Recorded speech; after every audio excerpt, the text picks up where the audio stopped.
মাননীয় প্রধানমন্ত্রী, আমার দোষটা কি ছিল বলেন? আমি একজন ইমাম সাহেব মানুষ, চাকরি হারায় পানি বিক্রি করছিলাম। আমি একটা কথাই বলতে চাই, এটাই আমার দোষ। আমি একজন নামাজ প্রেমী মানুষ, নামাজের জন্য পরিবেশ করছি, এটাই আমার দোষ। আমি তো কিচ্ছু চাই নাই, মানুষের কাছে কোনো সহযোগিতাও চাই না, এখনো চাইতেছি না।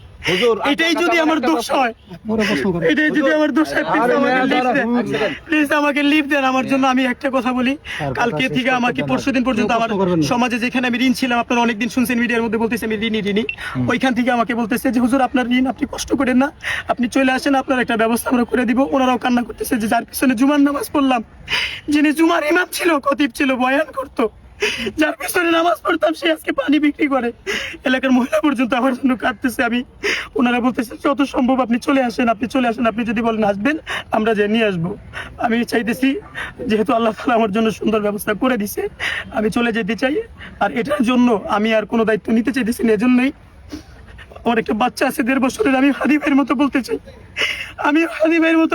আমার একটা 1.5 বছরের বাচ্চা।